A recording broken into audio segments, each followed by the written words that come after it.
My girlfriend had a male bestie. They shared everything, went out for drinks, saw movies together. Under the banner of not interfering with her freedom to have friends, she never let me question it. Until I found out that when she was out shopping for lingerie, she sent him photos, asking him to help pick out the style. I told her we were done. Her response was the same as always. He's just my bestie. If something was going to happen between us, it would have happened already. Can you stop being so petty?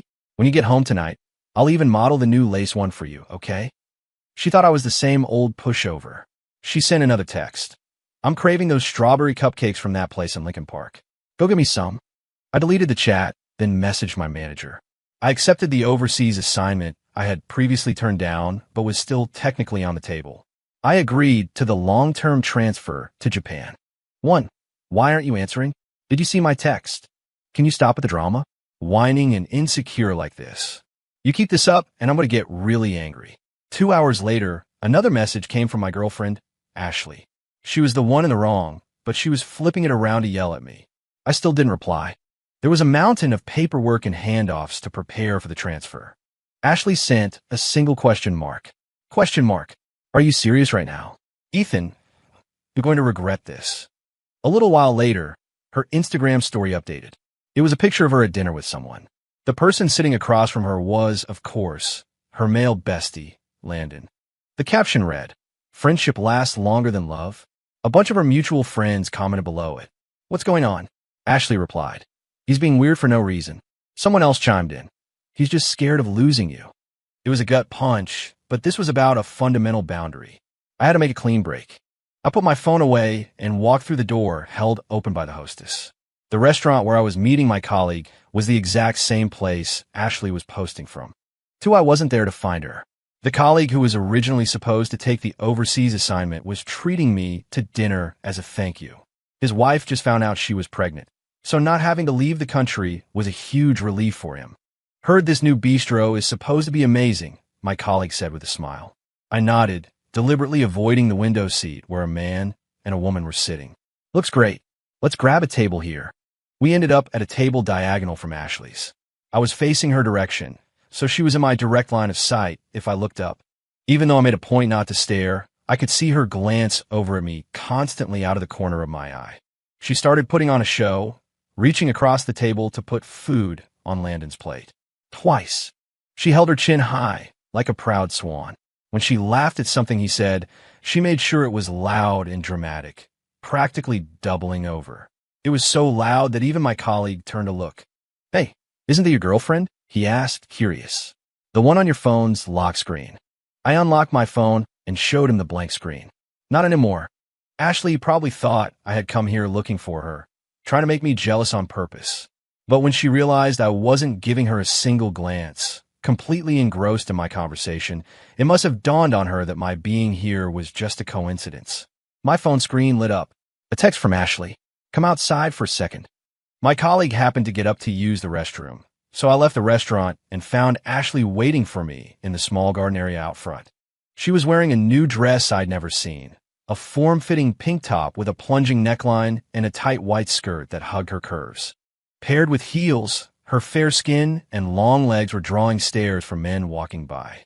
She lifted her chin proudly, brimming with confidence. She glanced back at the restaurant entrance, her arms crossed, as if she was absolutely certain I wouldn't be able to let her go. From college to our careers, we had been together for 5 years. Over time, she had grown increasingly entitled. She bossed me around, and after every argument, she'd wait for me to come crawling back. The moment she was unhappy about something, she'd threaten to break up. This time, I was the one who ended it. Not only did she not take it seriously, but she also turned it around on me, calling my reaction a drama. Seeing me come out, the flicker of panic she might have felt was instantly extinguished. She looked me up and down, her expression haughty. What are you doing here? See, there's nothing going on with Landon and me. Are you satisfied now? Stop this, Ethan. Even if we're dating, I'm still allowed to have other friends. I stopped about 6 feet away from her, making no move to get closer. You can have any friends you want. It has nothing to do with me anymore. Her arrogant posture faltered. She stared at me in disbelief. Ethan, are you serious? I nodded. without a shred of hesitation. Ashley dropped her arms and took 2 steps toward me. I have never done anything to cheat on you. Can you please stop being so insecure? I used to think she was beautiful. Now, all I saw was a woman with no sense of boundaries and zero empathy. No amount of beauty could make up for that. Seeing my resolve, her expression soured into anger. Even her words, meant as an explanation, were dripping with resentment. Landon and I are just friends. Do you really have to make a federal case out of it? Just friends, I asked, genuinely confused. Do just friends send each other pictures of themselves in lingerie to ask for opinions? Her voice shot up as she scrambled for a defense. That's because you have no taste. I think Landon has a better eye for this stuff. Couldn't you have asked a girlfriend for help? A girl's opinion isn't the same as a guy's. She kept rattling off justifications, her eyes growing more and more impatient with me. 3, I'd never seen her look at Landon with that kind of contempt. Ever since she met him, she had been looking at me like that more and more often. Idenutisa. I just followed her lead and my own habit and blamed myself every time. I thought it was my fault, that I was the one doing something wrong. She had a bulletproof reason for showing him her underwear choices, and she'd repeated it so often she'd convinced herself it was true. Her face was a mask of annoyance, as if she couldn't be bothered to talk to me anymore. The last sliver of hope in my heart turned to ice. I clenched my jaw until I tasted blood, forcing myself to stay rational. I had to break the cycle of always backing down, of always being the one to accommodate. I had to rip the whole ugly thing open. And in doing so, I had to admit how blind I'd been. You always have an excuse. So tell me this. Back in April, why did you wear the new dress I bought you to go see a movie with him? Why do you text him good morning and good night every single day? Why do you get so close in pictures with him, letting him put his arm around your shoulder? Why haven't you posted a picture of me on your feed in months, but the photo of you and him is pinned to the top of your profile? Before I could even finish, Ashley cut me off sharply. Are you insane? I already explained all of that. Are you really going to dredge up the past? Are you even a man? Seeing my face, expressionless and dead inside, I turned to leave. That's when she panicked, rushing forward to grab my arm. Can we please just stop this? We've been together for 5 years. Don't you trust me? Landon is just a friend I click with. Don't be mad anymore. Let's just pretend this never happened. If you keep pushing this, I'm going to get really, really mad. The kind of mad you can't fix. For as we stood there at a standoff, a tall figure emerged from the restaurant, a gentle smile on his face. The moment he saw us, his expression shifted perfectly into one of apology and awkwardness. Sorry, I was just getting worried when Ashley didn't come back for a while. Am I interrupting something? The second she saw Landon, the frantic energy around Ashley dissipated. She let go of my arm and drifted toward him. Landon, you're just in time.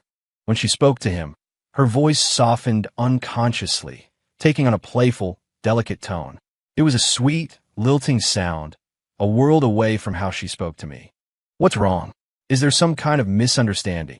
Landon asked with a placid smile, his handsome face a picture of calm sophistication. A stark contrast to me in that moment. He took a few steps forward. You must be Ethan, right? Ashley talks about you all the time. Whatever it is, you guys should talk it out. She's a wonderful girl. You should cherish her. Whether it was intentional or not, he positioned himself between Ashley and me, physically shielding her. His arrival was all it took for Ashley's feigned attempt at reconciliation to evaporate. It was replaced by a look of wounded frustration, as if I were the one who had wronged her, who had bullied her. Her voice dripped with disgust. Ethan, when are you going to accept that men and women can have a purely platonic friendship? Landon gently patted her on the shoulder. She was beautiful and captivating. He was handsome and gentle. Standing together, they looked like a perfect match made for each other. It was sickening. Landon turned back to me in the role of the mediator. Hey man, I think there's been a misunderstanding here. We really are just friends. If there's something I did that made you uncomfortable, I can change. But you shouldn't take it out on her. Ashley shot me a look of pure victimhood, as if I truly was the one blowing things out of proportion. She grabbed Landon's arm. You don't have to say anything to him. When you want to accuse someone, you'll find a reason no matter what. And there it was, blaming the victim. My heart went completely cold. Landon jumped in to support her. You can't look at it that way. In any relationship, the man has to be the one to give a little more for it to last. Guys are just supposed to be more patient with girls. I'm sure if I just talk to him, he'll understand. I let out a cold, bitter laugh. How disgusting. You both know exactly what you've said and what you've done. Flirting openly under the guise of friendship. Using the male bestie title to be the other guy without any of the responsibility. You're pathetic. Who are you even trying to fool with this act? Don't tell me you've actually started to believe your own lies. My words landed like a slap across their faces. Ashley exploded like a cat whose tail had been stepped on. She screamed at me, "Ethan, I was so wrong about you. I thought I found a good man, and this is how you treat me." I yelled back, "And how have you been treating me? Sharing a boba tea with another man, playing video games together, calling each other babe?" With me, it's one-word answers. With him, it's nonstop attention. That's enough. Ashley lunged at me, shoving me with both hands. Her eyes were red, overflowing with a sense of profound injustice. He is just my best friend. What's wrong with being a little close with your best friend? Besides that, have I ever cheated on you? I never knew you were such a petty, malicious person. You're the one with the sick mind. Landon pulled her away, soothing her gently. Don't be angry. It's not good for you. Just calm down. He led her away, right in front of me. As they walked off, he glanced back over his shoulder. Take it easy, man, he said to me. Don't do anything to provoke her. I can't stand to see her so upset. He gave me a slight smile, but it didn't reach his eyes. It was the smug, triumphant smirk of a winner. I stood there for a long time, my heart feeling like it had been pierced by 1,000 needles. I was so angry, I almost forgot to be sad. When I got back to the table, they were gone. I apologized to my colleague, pushed my feelings down, and went back to talking about work. The toxic chapter was over. Life had to go on. It wasn't until I finished for the night, got back to my apartment, and closed the door behind me that I finally collapsed. I slid to the floor, feeling like a condemned building finally giving way. I thought I'd feel relieved. Instead, it felt like I'd swallowed a swarm of flies. I couldn't just brush it off. 5 years of my all, a marathon of a relationship. I thought we were soulmates, that our bond was unbreakable. And it was all undone by a guy she'd known for 4 months. Being home was torture. Every corner of the apartment held a trace of Ashley, and the memories were unavoidable. The keychain by the door was a souvenir she brought back from a trip last year. The little dog-shaped pillow on the sofa was something she won at a carnival 2 years ago. The mouse on my desk was a gift from her 5 years ago. Ashley and I met in college. In our circle of friends, everyone knew the story. I was the student government president. She was the head of the volunteer committee. We worked together, spent a lot of time with each other, and feelings developed. I was the one who asked her out, showing up with flowers and a necklace. She was gorgeous, fair skin, perfect features, and a radiant smile when she wore her hair in a ponytail. When we got together, everyone was jealous of me. I might not have been a model, but my family was well off, I was a dedicated student, and I was capable.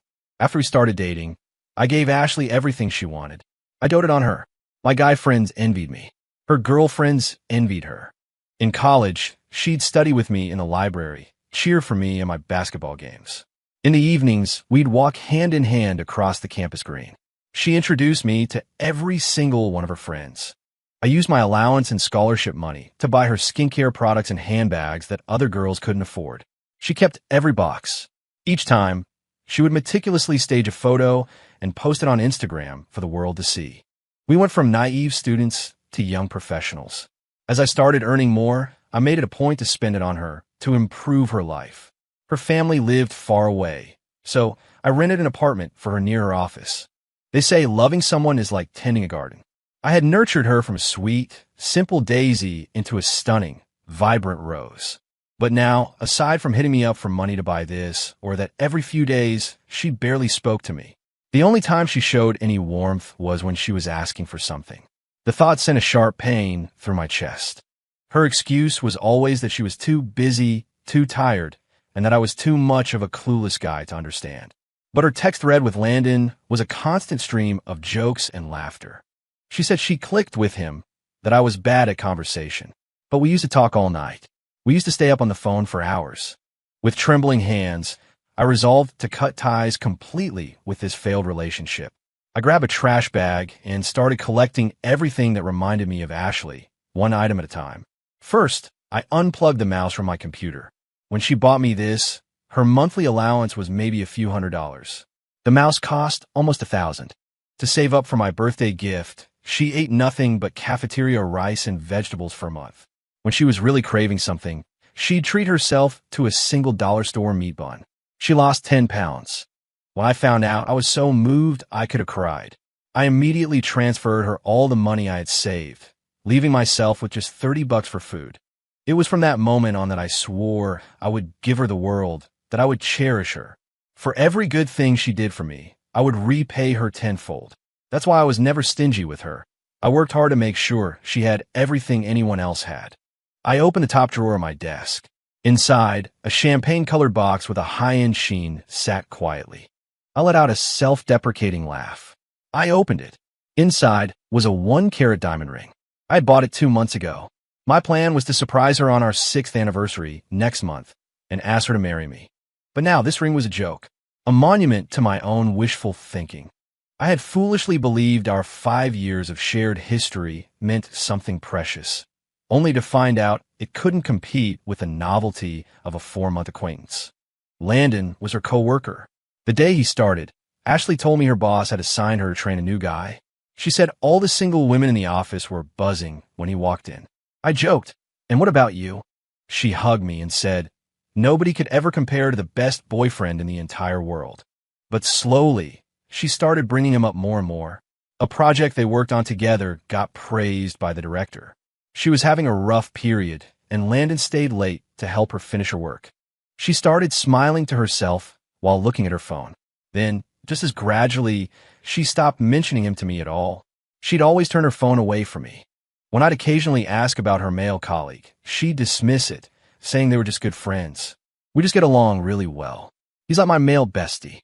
When I found out they went to a movie together, she lied and said other colleagues were there too. Don't overthink it. Other people came with us. Landon is just my bestie. We just saw a movie. You have to let me have my own life. I can't just revolve around you all the time. I have my own job and my own friends. At the time, I thought she had a point. I believed her repeated reassurances. Our first big fight over Landon was on our 5th anniversary. She said she had to work late and canceled our dinner plans. But at 10 o'clock that night, she posted a picture from the office. It was her and Landon, each holding a boba tea. The caption was better to level up than celebrate anniversaries. Landon had drawn a little pig on her cup, and she made sure it was in perfect focus. Meanwhile, the $5,000 I had transferred to her account got nothing more than a thanks and was never mentioned again. A $5 boba tea meant more to her than $5,000? When I tried to tell her how hurt I was, she got defensive. "I'm working hard on my career. Do you want me to just sit around and wait for you all day?" Landon is right. It's better to be independent than to rely on someone else. You and I just don't have anything to talk about anymore. That argument ended badly. She refused to back down and didn't message me for days. In the end, it was me who broke the silence, buying her a new designer bag to smooth things over. After that, she got even worse. Time with me was boring and pointless. Time with her bestie was being an independent, modern woman. Every time I brought up my discomfort with Landon, she would tell me impatiently, "He's just my bestie. If something was going to happen, it would have already. Can you please give me some space and stop being so controlling?" If I didn't accept that, she'd get angry and give me the silent treatment. Back then, I thought that if I just proposed if we got married, things would get better. She would feel secure and wouldn't need to pour all her energy into her job. I kept the ring a secret, planning the ultimate surprise, until I saw her sending pictures of herself in lingerie to her male bestie, asking him to pick one out. She said, "We didn't cross any lines. Why is your mind so dirty?" Right? No lines crossed. I threw the mouse into the trash bag, then the diamond ring. Even though it cost me over $10,000, its association with her made it feel tainted. My feelings had been polluted, smeared with filth. Watching the symbol of my love land among the garbage, my heart felt like it had been carved out, but it also felt like a tumor had been removed. There was a deep sense of loss, but also, finally, a sense of relief. Those 5 beautiful years were nothing but a prelude to a bitter end. I never thought something so ugly would happen to me, but I couldn't let it make me hate myself. I had given everything to this relationship. I had nothing to be ashamed of. I wasn't the one who failed. She was for throwing away something so genuine. And that scumbag Landon. They could hide behind the bestie label to fool themselves, but I'm a man. I know exactly what's going on. A guy who uses friendship as a cover to wedge himself into someone else's relationship is not a good person. If she chose him over me, she was in for a world of hurt. All I had to do was wait and watch her regret it. 9. I opened my phone. Ashley had posted on Instagram again. It was a picture of two shadows cast by a streetlight. The shadows were walking side by side, so close their shoulders were touching, intimate like a couple. The caption: the people who are nice to you when you're on top don't count. The ones who stick by you when you're at your lowest are the only ones who are real. The comment section was full of our mutual friends, men and women, mostly offering their congratulations. So true. Some people's kindness is just for show. You guys finally broke up? Congrats, you deserve so much better. Honestly, I never thought you two were a good match. Even though I had already decided to cut her out of my life, seeing those comments still stung. My hand trembled as I tapped on Ashley's profile, then the 3 dots in the corner. After a long hesitation, I finally hit block. I thought it would hurt more, but the second I did it, it was as if a dark, oppressive cloud had lifted. My mind felt clear. Being cheated on isn't the scary part, I thought. Being dumped isn't the scary part. The scariest thing is knowing you're standing at the edge of a cliff and not being able to walk away. I put my phone down and cleaned the entire apartment, throwing away every last thing that belonged to Ashley. Then I started packing for my trip. This assignment in Japan was a long-term relocation. It could last for years. I was so consumed with preparing for the move that I completely forgot about one crucial arrangement. It wasn't until my mom called me 3 days later that I remembered. As part of my plan to propose to Ashley, I had arranged for our parents to meet for the first time. The idea was to get their blessing, discuss the engagement, and make it official. Her parents lived out of state, so we had set the date weeks in advance, today at a nice downtown restaurant. And they had already arrived. Even though Ashley and I were over, we had been together for 5 years. I'd met her parents before. I figured the least I could do was treat the two of them to a nice meal as a thank you for their kindness over the years. I had no idea. I arrived at the private room, greeted her parents, and had just ordered our food when the door slid open. Ashley walked in. She looked embarrassed and avoided my gaze, the usual impatience gone. Then, with her head down, she walked over and sat next to her parents. Her father smiled at me warmly. Ethan, Ashley happened to call us on our way here. I figured something this important should be discussed all together, so I told her to come along. You don't mind, do you? Ashley lowered her head even further. Her mother added, you two have been together for so long. I've seen it all. Ethan, you're a responsible young man, and I know you'll take good care of our Ashley. Since you're the one who called this meeting, you must have everything figured out. Go on, tell us your plans. We're just here to make it official. It was clear they had no idea we'd broken up. They knew my family was comfortable and that I adored Ashley, so they were certain I wouldn't let her down. They both looked at me with eager eyes. Ashley glanced up at me too, a flicker of nervous hope in her eyes. She must have realized I'd blocked her and that this time I was serious.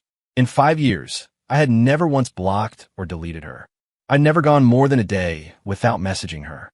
At that thought, my chest tightened and it felt hard to breathe. Her parents were looking at me. My dad nudged me. What are you daydreaming for? You got this planned out. Go on, spit out. They all knew how serious I was about marrying Ashley, but now I had to let them all down. I stood up. Mr. and Mrs. Miller, we don't need to discuss anything. I was planning on putting a significant down payment on a house for us, but that plan is canceled. We've broken up. Ashley has found someone else. The table erupted in chaos. Ashley's parents were in disbelief, pleading with me. What happened? Don't be rash. You two have always been so good together. Her mother slapped Ashley's arm. You silly girl. Why aren't you saying anything? Explain yourself. There must be a misunderstanding. Clear it up with Ethan right now. In front of her parents, Ashley didn't dare act out. Her face flushed and her voice trembled. No, he's mistaken. I just have a male colleague I'm close with, that's all. The smile vanished from her father's face. He glared at her. What are you doing getting mixed up with people like that and causing misunderstandings with Ethan? You'd better explain yourself properly. Her parents adored me. They weren't about to let some unknown guy replace me and ruin their daughter's future. Ashley deflated like a popped balloon, her pretty face clouded over. It's not like that, she said, her voice barely a whisper. It's all a misunderstanding. We had a fight, and Ethan's just upset right now. She stood up and slowly made her way over to me. Ethan, let's talk about this properly. Don't be mad. Can we talk outside? She was writing off my deliberate, painful decision as a childish tantrum. I let out a cold laugh. Out of respect for our parents, I agreed to step outside with her. Mom, Dad, Mr. and Mrs. Miller, please go ahead and eat. The food here is excellent. Her parents immediately switched back to their smiling faces when they looked at me. Of course. You two kids go sort things out. You're about to get married. You can't let little misunderstandings get in the way. 11. The moment we were out of the private room, Ashley's demeanor changed. She shot me a resentful glare. Then, perhaps remembering the life I had offered, her expression softened. She grabbed my sleeve, took a deep breath, and lowered her voice. Are you really determined to break up with me? I only posted those things to make you mad. Why did you have to end things without even talking to me? Her logic was so twisted I had to laugh. To make me mad? What exactly did I do that was so terrible you had to recruit a male bestie to torture me? My words were harsh. The color drained from her face, then flooded back in a wave of red. Being called out so plainly stripped all the beauty from her features. It was nothing until you started being so petty and accusing me of things. That's what made me want to get back at you. So once again, this is all my fault? Because I was petty, you had to share a boba tea with Landon to piss me off? You had to go to dinner with him and post those captions to piss me off? You had to belittle everything I've ever done for you and build him up? All it took was a few sweet nothings from Landon, and you were willing to stoop this low just to get a reaction out of me. Well, congratulations. It worked. You pissed me off so much that I'm gone. After saying my piece, I turned and walked away, not caring what else she had to say. Ashley stood behind me, her fists clenched, and called my name. Ethan. I didn't look back. Her anger melted into disbelief, her expression horrified. Then her face went pale. This time, she was truly panicking. I sent a text to my parents, telling them to be gracious hosts one last time, and then to make it clear to the Millers that we were going our separate ways, and there should be no more contact. I told them I was leaving for Japan. Once they heard about the transfer, they stopped trying to patch things up. I don't know what happened to Ashley when she got home, but judging by her parents' reaction, it couldn't have been pleasant. But we were broken up now. Even if they grounded her for life, it had nothing to do with me. I was busy with shopping and getting my visa, and I pushed the whole mess to the back of my mind. I didn't just erase Ashley's presence from my apartment. I wiped her from my digital life as well. I blocked her on everything, deleted her from my contacts. Every photo, every video gone. I was at the mall buying some things I'd need for the long-term assignment when an unsaved number called me. Hello. I assumed it was a delivery or a spam call, but the voice on the other end was choked with tears. After a long pause, a familiar voice came through. Ethan, do you really have to be so cruel? It was Ashley. Even though she was the one calling me, her first words were still an accusation. I felt nothing. It's not me being cruel, Ashley. You're the one who pushed our relationship to this point. Her tone became urgent, slightly softer. It's really not what you think. My parents have been yelling at me nonstop for the past 2 days. They're threatening to disown me. Can you really stand to see me suffer like this? Just as I was about to respond, a sales associate's voice cut in from my side. Sir, how do you like this one? Hearing a woman's voice, Ashley immediately tensed up. Who are you with? She demanded. I'm out shopping. That's the sales clerk, I said flatly. Ashley audibly relaxed. The anger and resentment from before vanished inexplicably. I knew it. I knew you still had feelings for me. You wouldn't find someone new this quickly. If there's nothing else, I'm hanging up, I said coldly, and then I blocked her number. That night, a buddy of mine sent me a screenshot of Ashley's Instagram story. It was a photo of her, eyes red and puffy, leaning on Landon's shoulder. The caption, some people show their true colors. Glad to be free of that toxicity. The comments were all from her friends, trashing me. Cherish your life. Stay away from toxic men. Congrats on escaping, Ashley.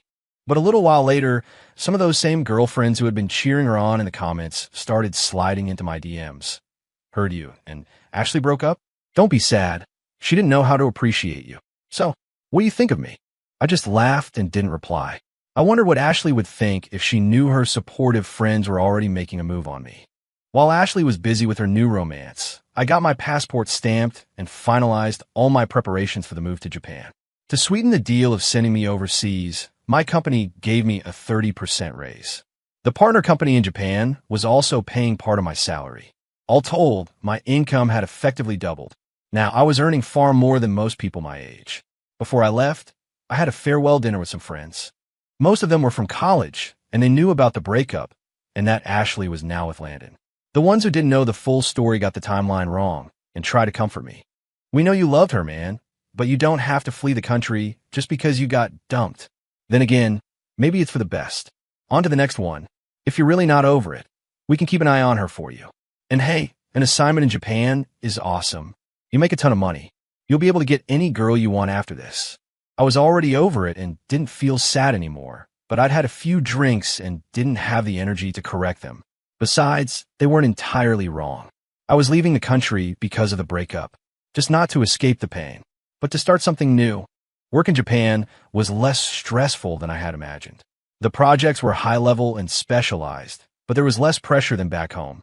More pay for fewer headaches. I adapted quickly. The company rented an apartment for me. My next-door neighbor was a freelance manga artist. I only found this out when she knocked on my door one evening after her power went out. The source of the delicious smells that often drifted from next door, it turned out, was an incredibly sweet and pretty girl named Ayano Kobayashi. I helped her fix the circuit breaker, and she tried to pay me for my trouble. I suggested that a batch of her homemade cookies would be payment enough. After that, we started seeing more of each other. Ayano would often bring me samples of whatever delicious food she was making. On days when we weren't busy, we'd watch movies or I'd read her latest manga pages. She was fascinated by my being from America, and we had endless conversations about history, culture, movies, and food. I started to notice a change in the way Ayano looked at me. Her gaze was often filled with a kind of fascinated admiration. Meanwhile, my friends back home would occasionally send me screenshots or updates. Apparently, after getting together with Landon, Ashley's social media presence had gone quiet. Word was that Landon was broke and cheap. He was living in the apartment I used to pay for, wasn't contributing to rent, and was letting Ashley cover all their expenses. In the 3 months they'd been together, there had been no celebratory posts for anniversaries or her birthday, none of the gifts or grand gestures she used to show off when she was with me. Hearing this, I just smiled. I had pegged Landon for a user from the start. Ashley had dismissed my financial and emotional support as nothing special, choosing Landon's sweet talk as a soul connection instead. I figured she could live on that soul connection now and tolerate his lack of everything else. I gave her my time and money, and it wasn't enough because I didn't understand her. Well, now she had Landon to understand her. It was on her birthday that Ashley finally broke. She had been dropping hints to Landon for a week that she wanted an ice cream cake. On the day, Landon showed up with a cheap, day-old sheet cake from the grocery store, claiming he couldn't find a place that took reservations. Furious, she stormed out of the apartment. She assumed Landon would come running after her, begging for forgiveness. But she stood downstairs in the cold night air for half an hour, shivering. Not only did he not appear, but her phone remained silent. Not a single text asking if she was okay. Suddenly, a wave of regret washed over her. She thought back to the man who wasn't great with poetic words, but was always there when she needed him most, always checking in on her. She used to take it all for granted, like the way her parents cared for her. It was just something she was entitled to. She remembered a time, long ago, when she had been genuinely moved by Ethan's devotion, when she had treasured it. But 5 years was a long time. Too long. Slowly, she had gotten used to it. His strengths became mundane, and she started focusing only on his flaws. It took losing it all to remember how precious it had been. A sharp pain seized Ashley's heart. She looked at her phone, scrolling through her chat with Landon. She saw his message from that morning, a sincere-sounding apology for not pre-ordering the cake. She decided to forgive him. She couldn't admit, not yet, that her choice had been a mistake. She couldn't handle the humiliation. She trudged miserably back upstairs, back to the apartment Ethan used to rent for her. As she approached the door, she heard Landon's voice from inside, speaking on the phone in a gentle, caring tone. "Of course I'll help you. It's my pleasure. You're new here. It's the least I can do." Ashley crept closer, pressing her ear to the door. She recognized the voice on the other end of the call, a new female colleague from their office. "Landon, you're so sweet. Let me buy you dinner to thank you. If you have a girlfriend, you can bring her along." Landon's voice was smooth as silk. "What are you talking about? I'm single. What about you and Ashley? You two seem so close." She just got out of a bad breakup. As her friend, of course I'm going to be there to support her. Outside the door, Ashley's face went white. Landon had told her they should keep their relationship a secret for a while, claiming it would be bad for her reputation at the office. She thought he was being considerate. She never imagined he was just maintaining his single status for everyone else. Her heart plunged into an icy abyss. Any hope she had for Landon was completely shattered. Her hands trembled, and she could barely breathe. She messaged one of Ethan's friends, asking how he was doing. That's when she learned he'd left the country. "You didn't know? He was so heartbroken over you that he took a long-term assignment in Japan." Because of her? He went to Japan because of her? Ashley didn't know the breakup had hit Ethan that hard. He had always been so devoted to her. His talk of breaking up must have just been a bluff, an act of pride. In her frozen heart, a tiny flame of hope flickered back to life. 16. 3 months in Japan, and my life and work had settled into a comfortable rhythm. Ayano was a truly gentle soul. On Valentine's Day, she cooked an incredible dinner for me at her place. After a little sake, she blushed and confessed her feelings. "Ethan, I really like you. I like your kindness, your intelligence. I love how gentle and considerate you are. Will you be my boyfriend?" After the breakup with Ashley, I hadn't planned on getting into another relationship, but meeting Ayano felt like a wonderful twist of fate. Compared to my quiet care, her warmth and attention were overt and constant. I had left my painful past behind. A new place, a new person, a new relationship. It was time for my life to be whole again. I said yes. Soon after, we moved in together.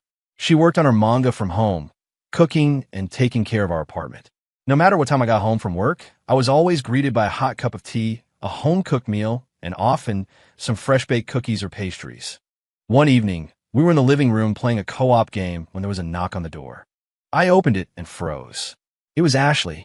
She stood there clutching her arms, her eyes red. After a moment's hesitation, she threw her arms around me. "I'm sorry, I was being selfish. I know you're not over me. I got your address from a friend and came to find you. Surprise. Can we please get back together?" I pushed her away, my voice cold. "I have a new life now. What we had is in the past." Ashley's face was a mask of disbelief. "Don't lie to me. I know you still love me. You were just disappointed that I chose someone else. Let's start over, please. I swear I'll cherish you this time. I'll love you properly." I couldn't believe what I was hearing. I had no idea how she could have come to such a delusional conclusion. "You're mistaken. Please don't come here again." Hearing the voices at the door, Ayano came out from the kitchen, wearing an apron and holding a spatula.